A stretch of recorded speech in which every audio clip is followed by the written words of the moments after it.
প্রিয় একাদশ শ্রেণীর ছাত্রছাত্রীবৃন্দ, সবাইকে অনলাইন ক্লাসে স্বাগতম।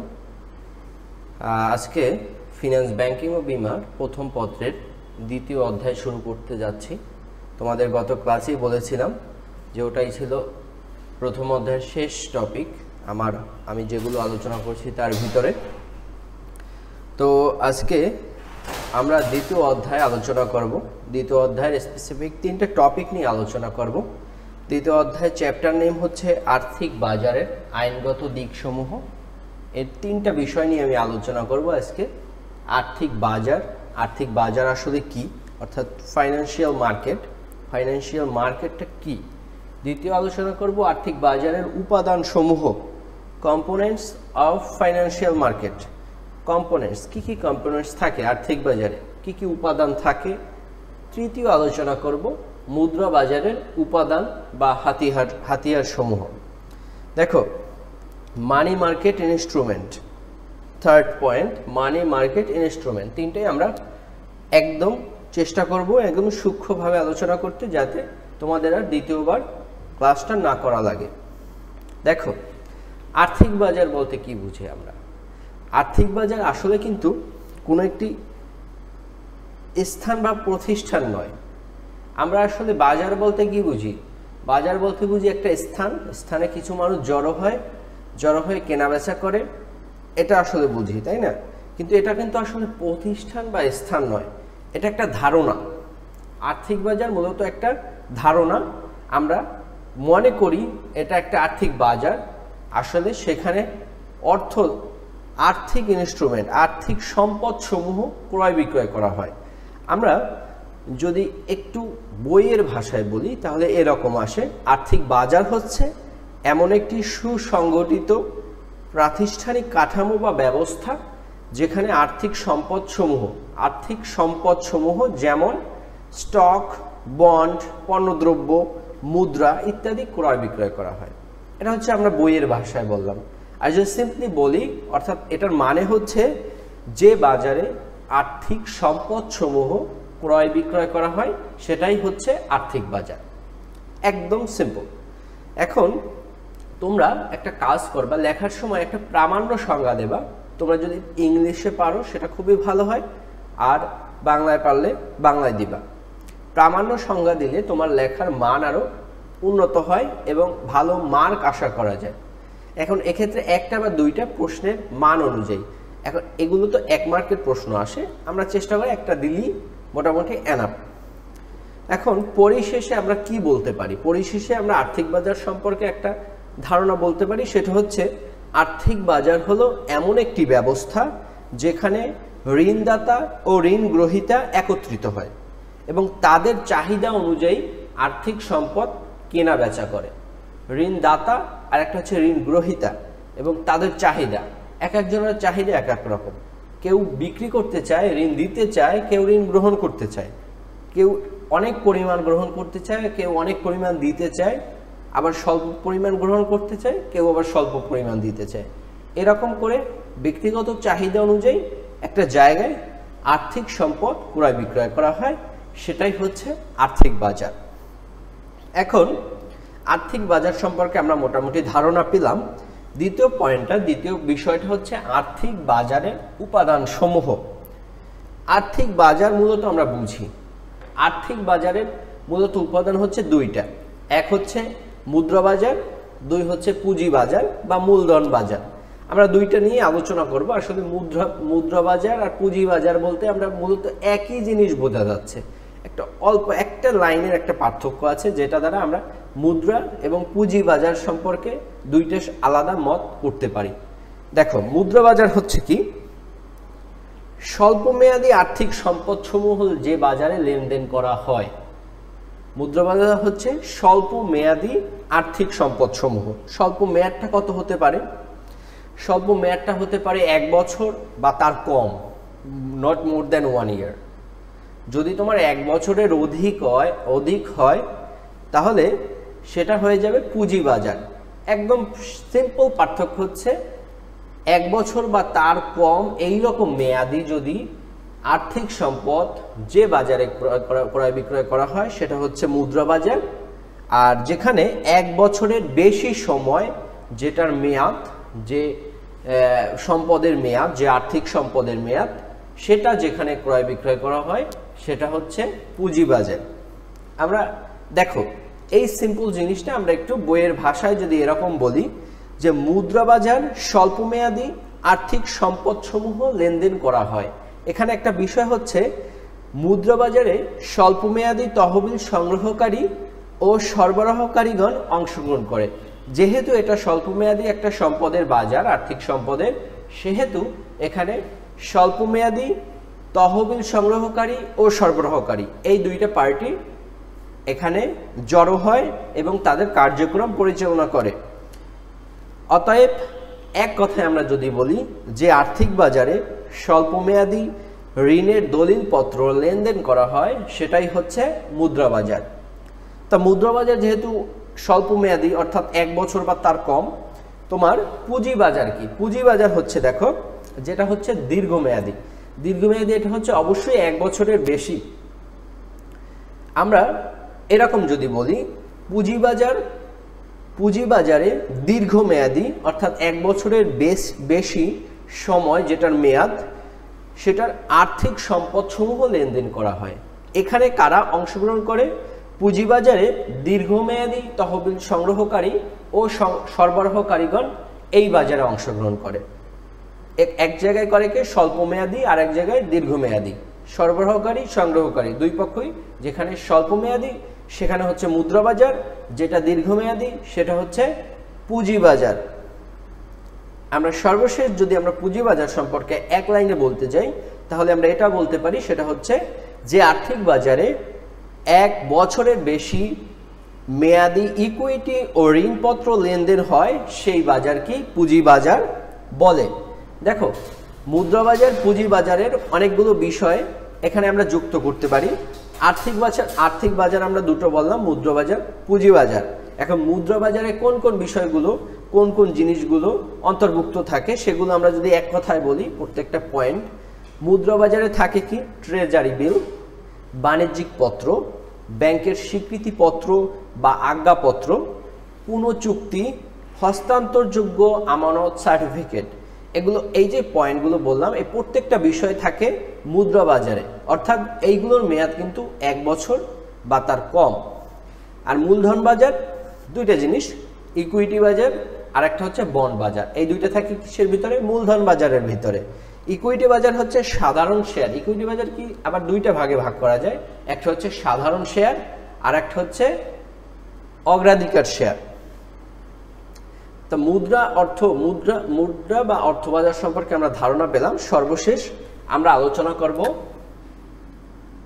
মুদ্রা বাজারের উপাদান বা হাতিয়ার সমূহ, অর্থাৎ money market instruments of money market. দেখো একটু আগে কয়েকটা পয়েন্ট বলেছিলাম মুদ্রা বাজারে, সেগুলোই হচ্ছে মুদ্রা বাজারের উপাদান বা হাতিয়ার সমূহ। আমরা যদি বলি এরকম, মুদ্রা বাজারে যে সকল আর্থিক দলিল সমূহ ক্রয় বিক্রয় করা হয় সেগুলোকেই মুদ্রা বাজারের হাতিয়ার বা উপাদান বলে। যে সকল দলিলপত্র ক্রয় বিক্রয় করা হয় সেটাই হচ্ছে মুদ্রা বাজারের হাতিয়ার বা উপাদান। আমরা সেগুলো প্রত্যেকটা আলোচনা করব। আমরা দেখো আমি বোর্ডে লিখলাম না, প্রথম আমি যদি ধরি কল মানি বাজার, কল মানি মার্কেট, কল মানি বাজার, এটা হচ্ছে মুদ্রা বাজারের একটি গুরুত্বপূর্ণ এবং সবচেয়ে স্বল্প সময়ের উপাদান। এটা কিন্তু একটা গুরুত্বপূর্ণ, সব থেকে গুরুত্বপূর্ণ না, তবে এটা সবচেয়ে স্বল্প সময়ের উপাদান কল মানি বাজার, তাই না? সাধারণত বাণিজ্যিক ব্যাংক বা বিল ব্রোকার বা ডিলাররা তাদের স্বল্পকালীন অর্থের ঘাটতি মেটাতে আর্থিক প্রতিষ্ঠান থেকে ঋণ নিয়ে থাকে। আর এই ঋণের মেয়াদ সাধারণত 7 দিনের বেশি হয় না, অর্থাৎ এটা হচ্ছে সবথেকে স্বল্প মেয়াদী। সবচেয়ে স্বল্প মেয়াদী হচ্ছে কল মানি বাজার, এটার মেয়াদ 7 দিনের, সাধারণত 7 দিনের বেশি হয় না, ঠিক আছে? এটা নিয়ে থাকে কারা? বাণিজ্যিক ব্যাংক বা বিল ব্রোকার বা ডিলাররা। কল মানি বাজার আমরা মোটামুটি বুঝলাম। দ্বিতীয় আসো ট্রেজারি বিল। বর্তমানে কিন্তু মুদ্রাবাজারের সব থেকে জনপ্রিয় এবং পরিচিত ওয়ার্ডটাই হচ্ছে ট্রেজারি বিল। এটা বলা হয় মুদ্রাবাজারের সবচেয়ে জনপ্রিয় হাতিয়ার বা উপাদান। এখন এই ট্রেজারি বিলটা কি, আমরা অনেকেই শুনেছি, আসলে ট্রেজারি বিল সম্পর্কে আমরা অনেকেই শুনেছি, আসলে আমরা জানি না আসলে এটা কি। এটা হচ্ছে, আমি কয়েকটা লাইন বলি, সেটা ভালো করে শোনো। সরকার স্বল্পমেয়াদী তহবিলের উৎস হিসেবে ট্রেজারি বিল ইস্যু করে থাকে, যা ভবিষ্যতের কোনো নির্দিষ্ট তারিখে পরিশোধ করার অঙ্গীকার করা হয়। সরকার কিছু বিল ইস্যু করে, বিল ইস্যু করে বলে যে এটা আপনারা ক্রয় করেন, এটার টাকা এত তারিখ এত একটা নির্দিষ্ট সময় পর আপনাদেরকে আবার পরিশোধ করা হবে। এখানে তাহলে লাভটা কোথায় যে ক্রয় করে তার লাভটা আসলে কোথায়? ধরো সরকার কি করে, সরকার 1 লাখ টাকার একটা ট্রেজারি বিল মূলত যারা ক্রয় করে তাদের আকর্ষণ করার জন্য, তাদেরকে কেনানোর জন্য কি করে, তাদেরকে একটা বার্তা দেয়, একটা পরিমাণ ছাড় দেয়, যেটাকে বলে বার্তা। ধরো সরকার 1 লাখ টাকার একটা ট্রেজারি বিল ছেড়ে বলেছে যে আপনারা 8% বার্তা পাবেন, 8%, যে এটা ক্রয় করবে 8% বার্তা পাবেন। তো এক্ষেত্রে যে ক্রয় করবে সে 1 লাখ টাকার ওই ট্রেজারি বিলটা 92,000 টাকায় ক্রয় করলো, বাকি 8,000 টাকা কিন্তু তার লাগলো না। একটা নির্দিষ্ট মেয়াদ আনতে ওই 1 লাখ টাকা আবার তাকে পরিশোধ করা হলো। দেখো এই 8,000 টাকাই কিন্তু যে ক্রয় করবে তার লাভ। এখন সরকার এটা মূলত বিভিন্ন মেয়াদে ইস্যু করে। বাংলাদেশ সরকার, দেখো বাংলাদেশ সরকার 28 দিন মেয়াদে ইস্যু করে, তারপরে 91 দিন, 182 দিন, 364 দিন, 2 বছর ও 5 বছর মেয়াদে ট্রেজারি বিল ইস্যু করে। তবে ম্যাক্সিমামই দেখা যায় যে 1 বছরের কম মেয়াদে তারা ইস্যু করে থাকে বাংলাদেশ সরকার। ট্রেজারি বিল বুঝলাম আমরা, এরপর আসি বাণিজ্যিক পত্র অর্থাৎ কমার্শিয়াল পেপার। কমার্শিয়াল পেপার দেখো এটি একটি ঝুঁকিমুক্ত সিকিউরিটি এবং সাধারণত বার্তায় বিক্রয় করা হয়। আগের মতো ট্রেজারি বিলের মতো এখানে কোনো ঝুঁকি নেই এবং বার্তায় মানে একটা নির্দিষ্ট পরিমাণ টাকা ছাড় দেওয়া হয়। বাণিজ্যিক পত্র শুধুমাত্র ব্লু চিপ অর্থাৎ ব্লু চিপ কাদের বলা হয়? ব্লু চিপ হচ্ছে বৃহৎ ও আর্থিকভাবে সচ্ছল প্রতিষ্ঠান, অর্থাৎ যে প্রতিষ্ঠানগুলো আর্থিকভাবে সচ্ছল এবং অনেক বড় তাদেরকেই মূলত এই বাণিজ্যিক পত্র সেই কোম্পানিগুলোকে ইস্যু করা হয়। এটি একটি স্বল্পমেয়াদী জামানতবিহীন অঙ্গীকার পত্র যা বিক্রয় করে কোম্পানিগুলো তাদের স্বল্পমেয়াদী অর্থায়নের উৎস হিসাবে কাজে লাগায়। এরপর আমরা যদি অন্য একটা দেশ আমেরিকার দিকে তাকাই, আমেরিকা এই যে বাণিজ্যিক পত্রটা মূলত তারা ইস্যু করে 30 দিন মেয়াদি থেকে 270 দিন পর্যন্ত। আমাদের পাশের দেশ আমরা যদি ভারতের দিকে তাকাই, এটা তারা ইস্যু করে 91 দিন থেকে 180 দিন পর্যন্ত। ব্যাংক, বীমা কোম্পানি, ইউনিট ট্রাস্ট এবং যেসব ব্যবসা প্রতিষ্ঠান উদ্বৃত্ত তহবিল আছে তা এরূপ বাণিজ্যিক পত্রের ক্রেতা। বাণিজ্যিক পত্র আমাদের শেষ হলো, এখন আসো ব্যাংকের স্বীকৃতিপত্র। ব্যাংকের স্বীকৃতিপত্র কিন্তু আমরা সেই অনেক আগে থেকেই শুনে আসছি, আমরা মাধ্যমিক লেভেলেও এই জিনিসটা শুনেছি। ব্যাংকের স্বীকৃতিপত্র কি? যখন পণ্য আমদানি রপ্তানির প্রয়োজন দেখা যায় একটা দেশে, তখন কিন্তু এই টার্মটার খুবই প্রচার হয়। মানে জিনিসটা দেখো, পণ্য আমদানি ও রপ্তানির ক্ষেত্রে ব্যাংকের অঙ্গীকার পত্রের প্রয়োজন, যা ব্যবসা প্রতিষ্ঠানের জন্য একটি স্বল্পমেয়াদী অর্থায়নের উৎস। এক্ষেত্রে কি করে? আমদানিকারক সাধারণত রপ্তানিকারকের কাছ থেকে পণ্য ক্রয় করে। এক্ষেত্রে ব্যাংক আমদানিকারকের পক্ষে রপ্তানিকারককে অঙ্গীকার করে যদি আমদানিকারক ওই অর্থ মানে যে পণ্যটা ক্রয় করছে সেই অর্থ দিতে ব্যর্থ হয় রপ্তানিকারককে, তাহলে সেটা ওই ব্যাংক পরিশোধ করবে। এক্ষেত্রে অবশ্য ব্যাংক আমদানিকারক থেকে চার্জ আদায় করে।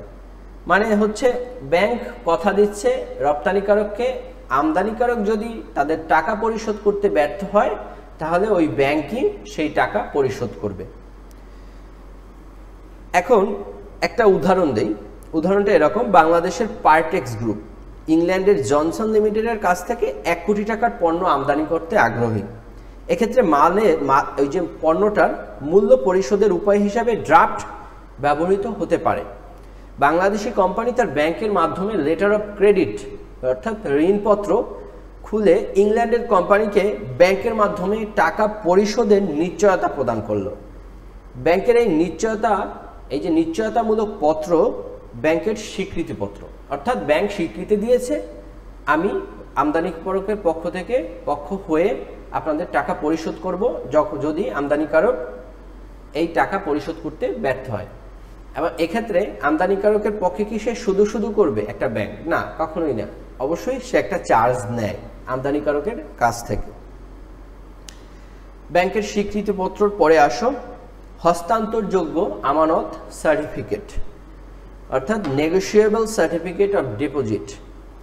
বাণিজ্যিক ব্যাংক মেয়াদি আমানত বা জমার বিপরীতে যে সার্টিফিকেট ইস্যু করে সেটাই হচ্ছে হস্তান্তরযোগ্য আমানত সার্টিফিকেট। এটি হস্তান্তরযোগ্য কারণ মেয়াদ পূর্তির পূর্বে, আচ্ছা হস্তান্তরযোগ্য জিনিসটা কি? আমার মেয়াদ আছে, এইটার মেয়াদ দিছে 1 বছর, আপনি 1 বছর পরে এটা ভাঙতে পারবেন, এরকম একটা আপনি টাকায় কনভার্ট করতে পারবেন। কিন্তু দেখা গেল আমার 1 বছরের আগেই টাকা প্রয়োজন হলো, তখন কি করবে? 1 বছরের প্রয়োজন অনুযায়ী সে ওই টাকাটা কিন্তু আগেই কনভার্ট করে নিল, ওই বিলটার আগেই টাকায় কনভার্ট করে নিল। এর মানে হচ্ছে এটা হস্তান্তরযোগ্য, অর্থাৎ যে কোনো সময় টাকায় কনভার্ট করে নিতে পারবে। সর্বশেষ পয়েন্ট আমি যদি সেটা হচ্ছে পুনঃক্রয় চুক্তি। পুনঃক্রয় চুক্তি কি? একটা কোম্পানি তার স্বল্পমেয়াদী সিকিউরিটিজ সমূহ বিক্রয় ও তার নির্দিষ্ট সময় পর পুনরায় ক্রয় করার যে অঙ্গীকার দিয়ে থাকে, অর্থাৎ প্রথমে সরকারি সিকিউরিটিজ সমূহ বিক্রয় করলো, বিক্রয় করে কথা দিল একটা নির্দিষ্ট মেয়াদ আনতে আবার জিনিসগুলো আমরা ক্রয় করব।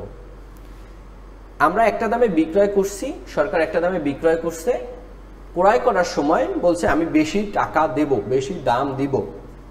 এই চুক্তির মাধ্যমে মুদ্রাবাজারে মুদ্রার সরবরাহ নিয়ন্ত্রণ করা হয়, অর্থাৎ যে দামে সিকিউরিটিজ সমূহ বিক্রয় করা হয় তার চেয়ে অধিক দামে ওই সিকিউরিটিজ সমূহ ক্রয় করা হয়।